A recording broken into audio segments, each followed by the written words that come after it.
Hello and welcome back to Padho Socho. जैसा कि हमने सीटेट एग्जाम को ध्यान में रखते हुए सीटेट पीवाईक्यूज की डेडिकेटेड सीरीज शुरू की है, जिसमें हम ऑफिशियल सीटेट पीवाईक्यूज सॉल्व करते हैं जो कि लास्ट ईयर पूछे गए हैं। अगर आपने पिछले वीडियोस नहीं देखे हैं तो डिस्क्रिप्शन में लिंक है, जाकर के उन्हें देखिए। ध्यान रखिए, आप जितने ज्यादा क्वेश्चंस प्रैक्टिस करेंगे एग्जाम में उतना इजीली आप क्वेश्चन सॉल्व कर पाएंगे।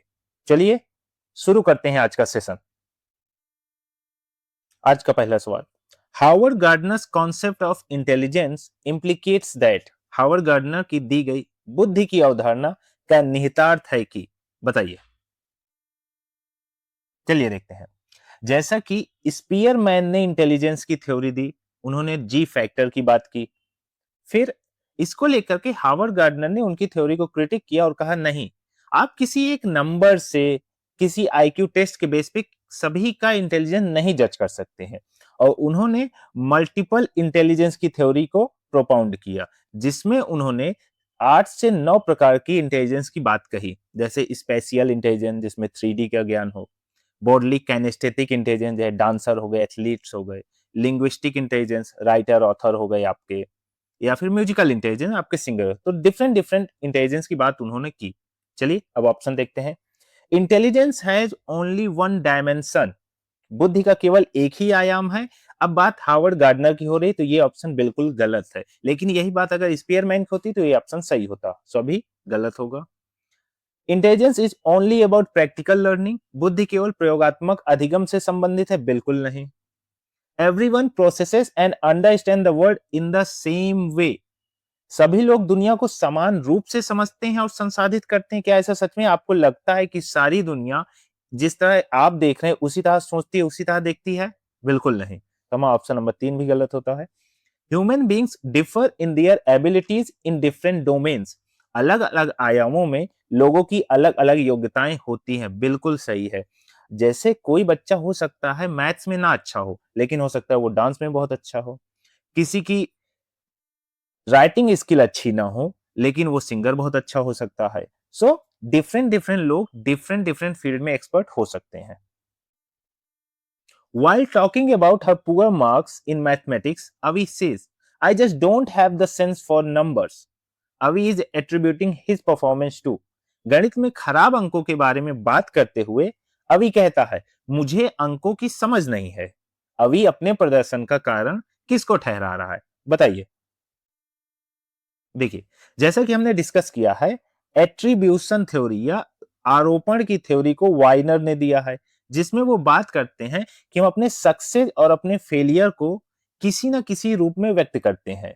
तो इसको लेकर के हम क्या एट्रीब्यूट करते हैं वो डिसाइड करेगा हमारा मोटिवेशन क्या होगा, हमारा इमोशन क्या होगा। अब जैसे इसमें अभी कह रहा है, मुझे अंकों की समझ नहीं है, अर्थात वो बात कर रहा है उसके पास एबिलिटी नहीं है कि वो अंकों को समझ सके, या उसके पास योग्यता का अभाव है। तो यहां कौन सा होगा एट्रीब्यूशन? लैक ऑफ एबिलिटी या योग्यता का अभाव। यही अगर वो कहता कि मैंने थोड़ी कम मेहनत की है इसीलिए मेरे अंक खराब आए हैं, तो यहां पे एफर्ट या परिश्रम की कमी रहेगी, तो लैक ऑफ एफर्ट हो जाता। अगर वो कहता ये तो मेरी किस्मत का ही खेल है, ऐसा ही होता है, पेपर चाहे जैसा आता मेरे नंबर ऐसे ही आते, तो ये हो जाता लक को एट्रीब्यूट करना। और यही कहता है पेपर टफ था, अदरवाइज मेरे नंबर अच्छे ही आते। अब बात हो रही पेपर के हार्ड होने की, तो यहाँ टास्क डिफिकल्टी हो जाती। ठीक है, इस चीज का ध्यान रखिएगा। किस चीज को लेके आप एट्रीब्यूट कर रहे हैं उसी के अकॉर्डिंग इन चारों में से एक ऑप्शन सही होगा। बात हो रही मेरे पास सेंस ऑफ नंबर्स नहीं, मिस एबिलिटी लैक कर रही है। Which of the following is not an effective memory technique for meaningful learning? निम्नलिखित में कौन सी सार्थक सीखने के लिए एक प्रभावी स्मृति तकनीक नहीं है, बताइए। देखिए, मीनिंगफुल लर्निंग टेक्निक का मतलब होता है जैसे कि आप भी सीख रहे हैं, मैं भी सीख रहा हूं, हम लोग सीखने के लिए डिफरेंट डिफरेंट टेक्निक्स यूज करते हैं। जैसे माइंड मैप का क्रिएट करना, आप अपने बोर्ड के सामने माइंड मैप क्रिएट कर लेते हैं, स्टिकी नोट्स पेस्ट कर लेते हैं, ये सब क्या टेक्निक है जिससे हम मीनिंगफुल लर्निंग कर सकें। तो क्वेश्चन कह रहा है इसमें से कौन सा नहीं है। चलिए देखते हैं। कॉन्सेप्ट मैपिंग एक मीनिंगफुल लर्निंग का वे है। इलेबोरेटिव रिहर्सल या विस्तृत दोहराव एक मीनिंगफुल लर्निंग है। निमोनिक्स, निमोनिक्स आपको पता होगा शॉर्ट में रखना, जैसे पियाजे की स्टेज है आपको याद करना है, आपने याद किया SPCF, sensory motor, pre operation, concrete, formal operational, simple. ये क्या हो गया? निमोनिक्स हो गया। ये भी हमारी मेमोरी टेक्निक है।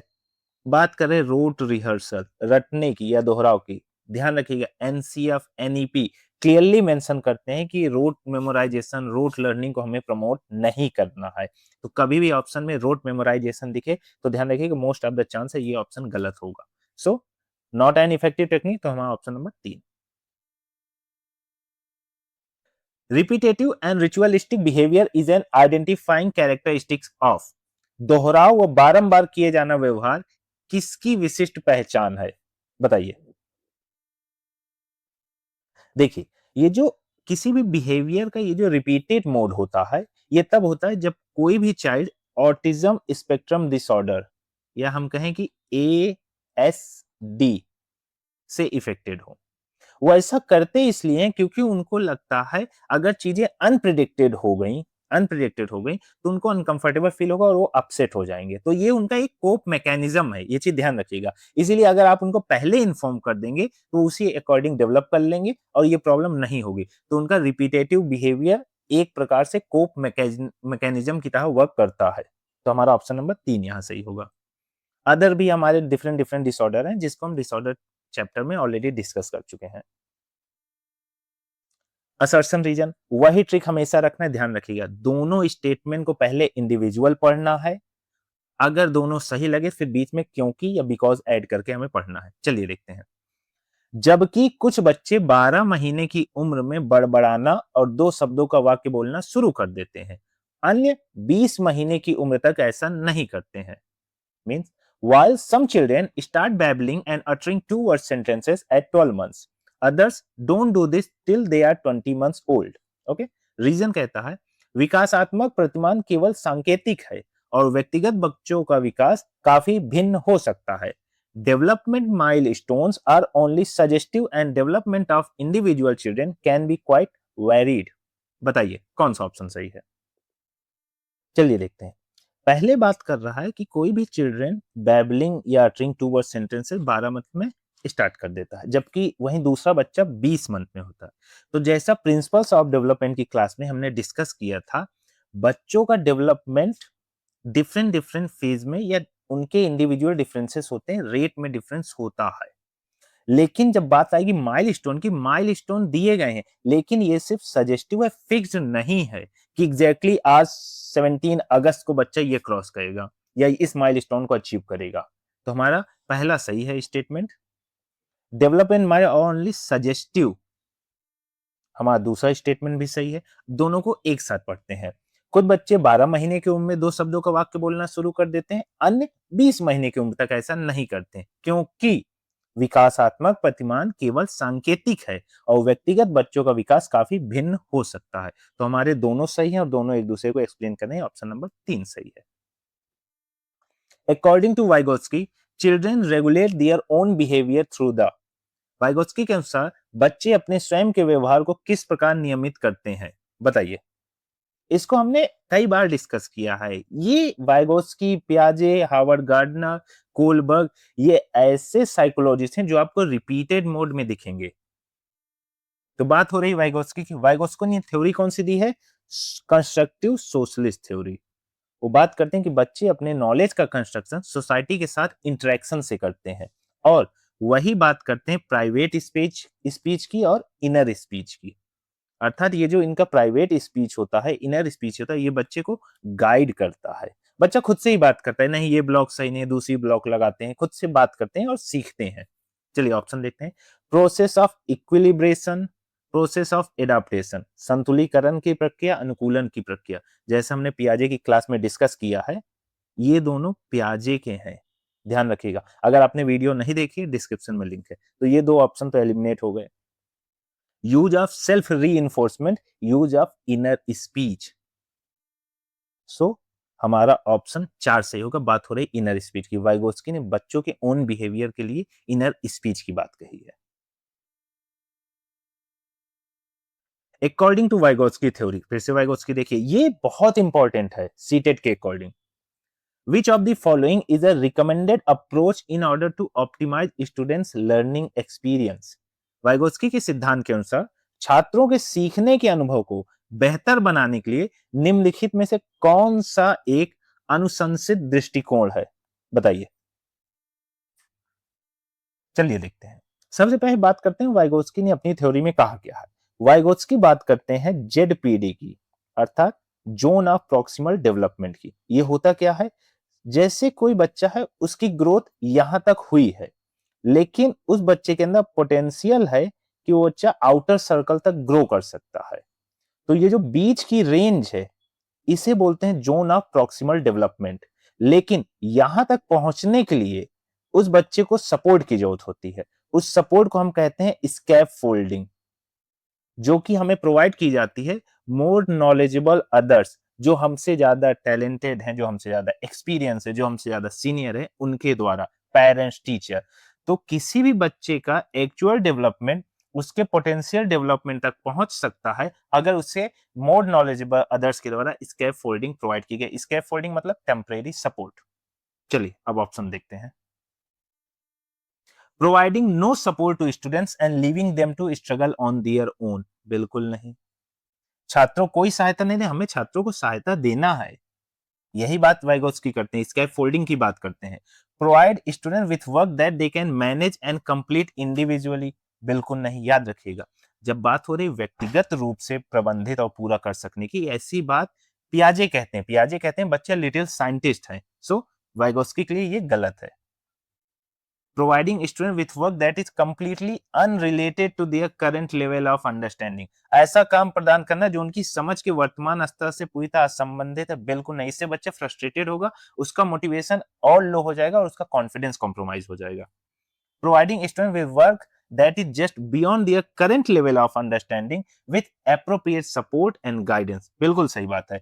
वर्तमान स्तर पर आधारित उनको उचित समर्थन और मार्गदर्शन के साथ काम प्रदान करना है। यही है जोन ऑफ प्रॉक्सिमल डेवलपमेंट। आप बच्चे को अगर वही काम देंगे जिसमें वो एक्सपर्ट हो चुका है तो वो बोर हो जाएगा। उससे थोड़ा आगे के देते हैं, साथ में उसको सपोर्ट देते हैं। ठीक है। Assertion reason same process. Classroom pedagogy should be culturally responsive to meet the needs of students from diverse cultural backgrounds. विविध सांस्कृतिक पृष्ठभूमि से छात्रों की जरूरतों को पूरा करने के लिए कक्षा शिक्षण को सांस्कृतिक रूप से उत्तरदायी होना चाहिए। कारण, कक्षा में समता केवल मानकीकृत पाठचर्या व आकलन के द्वारा सुनिश्चित की जा सकती है। Equity in classroom can be ensured only through standardised curriculum and assessment. बताइए। चलिए देखते हैं। असर्शन में मेंशन है कि हमें टीचिंग को कल्चरली रिस्पॉन्सिव बनाना चाहिए, जिससे बच्चों की जरूरतें पूरी हो सकें। बिल्कुल सही बात है। ये सीआरटी कहती है कल्चरली रिस्पॉन्सिव टीचिंग का मतलब जो भी डाइवर्स बैकग्राउंड है उसको हमें एज अ टूल यूज करना है, एनकरेज करना है।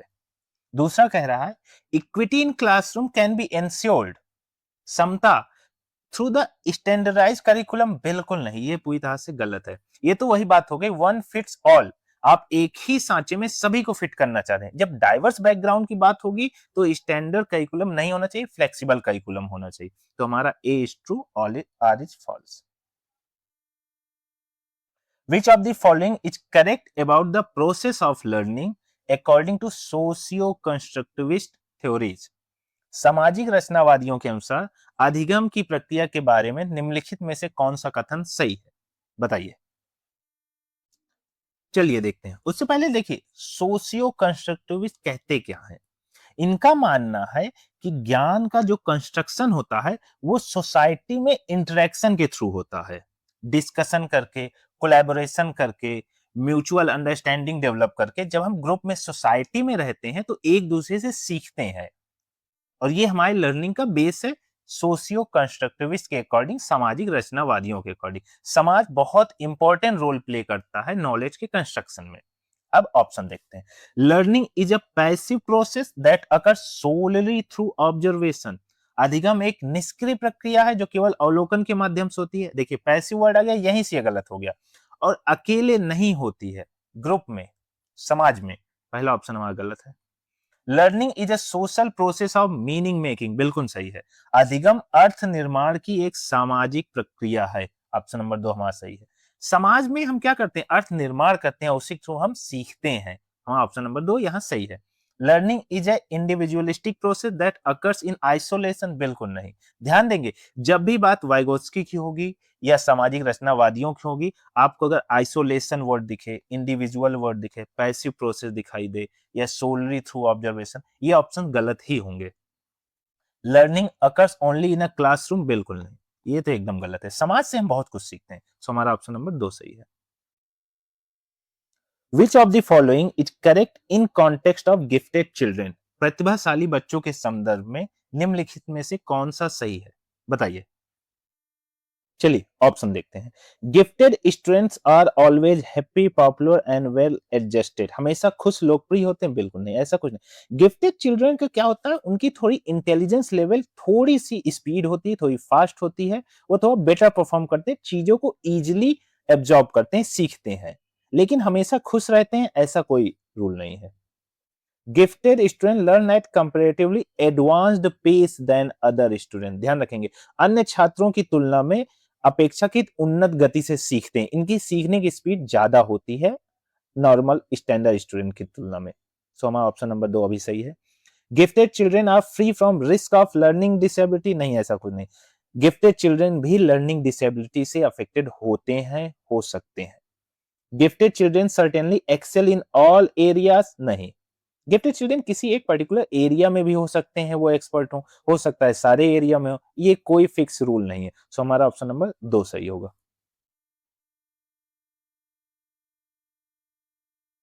Learners feel engaged and actively involve in process of learning when, शिक्षार्थी अधिगम प्रक्रिया में व्यस्त और सक्रिय रूप से शामिल महसूस करते हैं जब, बताइए।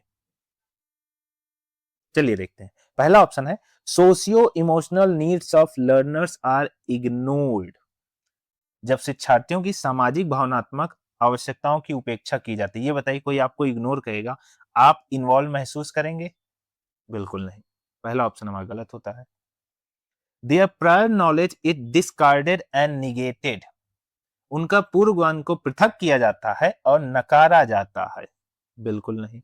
ऑप्शन नंबर 2 भी हमारा गलत है। नकार नहीं, नकारना नहीं है, हमें सबको इंकरेज करना है, डाइवर्स लर्निंग, इंडिविजुअल डिफरेंस को एज ए टूल यूज करना है, कंड्यूसिव एनवायरनमेंट प्रोवाइड करना है, इस चीज का ध्यान रखेंगे। Activities are related to their context, सही बात है, अगर उनके संदर्भ से संबंधित गतिविधियां हो रही हैं तो वो बिल्कुल इन्वॉल्व महसूस करेंगे। Focus of learning is repetition and memorisation, देखिए फिर से वर्ड आया, रिपीटेशन मेमोराइजेशन, ये वर्ड कंप्लीटली आपको कट करने हैं, ये निगेटिव वर्ड्स हैं, तो हमारा ऑप्शन नंबर 3 सही होता है। एज पर जीन पियाजे, pre operational stage is characterised by abilities to perform, Jean पियाजे के अनुसार निम्नलिखित में कौन सी क्षमताएं पूर्व संक्रियात्मक अवस्था की विशेषता है, बताइए। चलिए उससे पहले जीन पियाजे बात करते हैं कॉग्निटिव डेवलपमेंट थ्योरी की, जिसमें उन्होंने कॉग्निटिव डेवलपमेंट को 4 स्टेजों में डिवाइड किया, sensory motor, pre operational, concrete operational and formal operational, जिसमें उन्होंने हर एक स्टेज की स्पेसिफिक फीचर बताए हैं। जन्म से 2 वर्ष, 2 वर्ष से 7 वर्ष, 7 से 11 वर्ष एंड 11 से एबव टीनेज।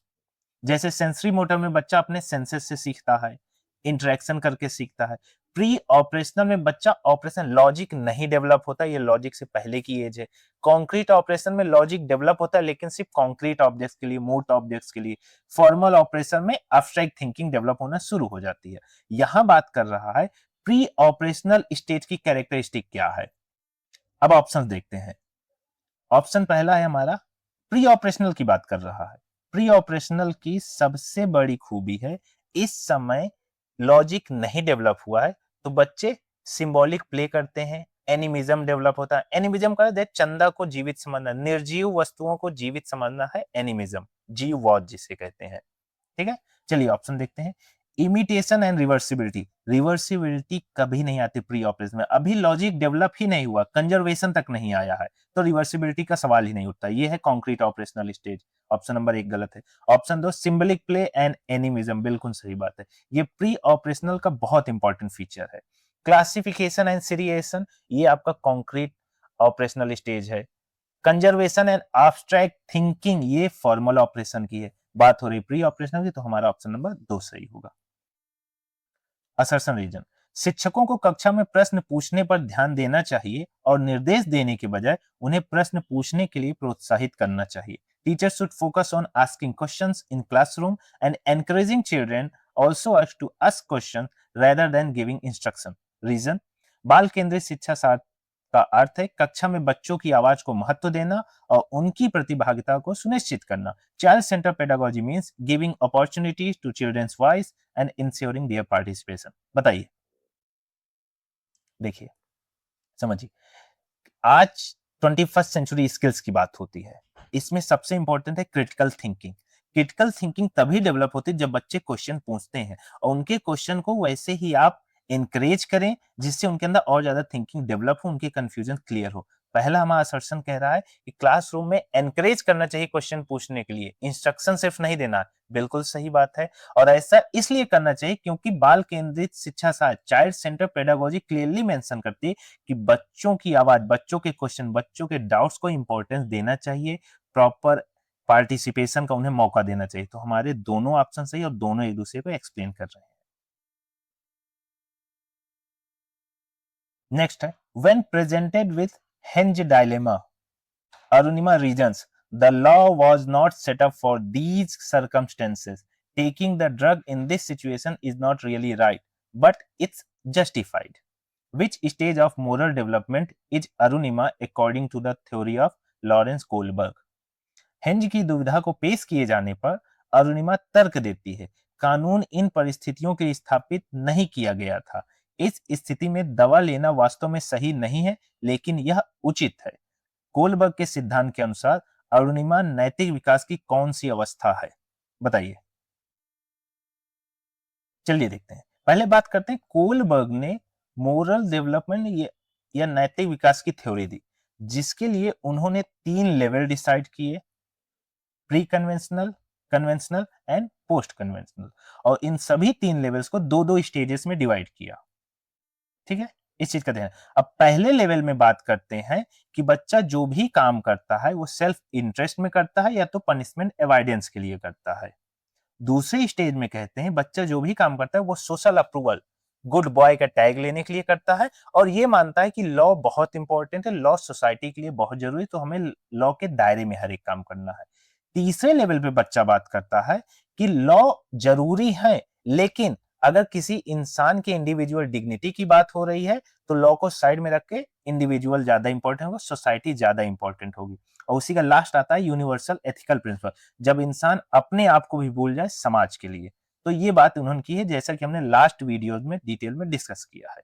तो यहाँ क्या कह रही है अरुणिमा कि कानून इन परिस्थितियों के लिए स्थापित नहीं किया गया था, दवा लेना वास्तव में सही नहीं है, लेकिन यह उचित है. वो बात कर रही है लॉ के ऊपर इंडिविजुअलिटी की. तो ये हमारा कौन सा स्टेज हो गया?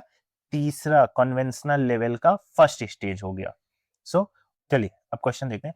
तो इस क्वेश्चन में अरुणिमा कह रही है कानून इन परिस्थितियों के लिए स्थापित नहीं किया गया था, इस स्थिति में दवा लेना वास्तव में सही नहीं है, लेकिन यह उचित है. मींस वो बात कर रही इंडिविजुअल राइट्स की, मोरालिटी ऑफ कॉन्ट्रास्ट की, इंडिविजुअल राइट्स की. तो हमारा ऑप्शन नंबर 4 यहाँ पे सही होगा. दंड की ओर उन्मुखीकरण, आज्ञाकारिता, स्वीकृत कानून, ये चीजें बात हो रही है सेकेंड लेवल और फर्स्ट लेवल की.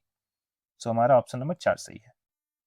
Heredity totally determine an individuals, आनुवांशिकता पूरी तरह से एक व्यक्ति की का निर्धारण करती है. बताइए. हेरिडिटी एंड एनवायरनमेंट को लेकर के हमने डिटेल में डिस्कस किया है, डिस्क्रिप्शन में लिंक है, जाकर के देख लीजिएगा. बताइए. चलिए देखते हैं. सबसे पहले बात हो रही हेरिडिटी क्या डिटरमाइन करती है. तो ध्यान रखिएगा, हेरिडिटी एंड एनवायरनमेंट दोनों मिल करके किसी भी व्यक्ति का डेवलपमेंट करते हैं. हेरिडिटी यहाँ क्या डिटरमाइन करेगी? सेक्स, बिल्कुल सही बात है. जेंडर एक सोशल कंस्ट्रक्ट है. एकेडमिक सक्सेस ये भी एनवायरनमेंट पे डिपेंड करेगा. लर्निंग स्टाइल ये भी एनवायरनमेंट पे डिपेंड करेगा. तो हम कह सकते हैं अनुवांशिकता यहाँ पर सिर्फ सेक्स डिसाइड करती है, जो कि ऑप्शन नंबर 3 हमारा सही होता है. इसके अलावा आपका टेम्परामेंट, आपकी आंखों का कलर, ये सब क्या हेरिडिटी डिटरमाइन करती है. आई होप ये सारे क्वेश्चंस क्लियर हो गए होंगे. अगर फिर भी कोई डाउट है तो आप कमेंट कर सकते हैं. प्रैक्टिस करते रहिए. मिलते हैं नेक्स्ट वीडियोस में. बाय.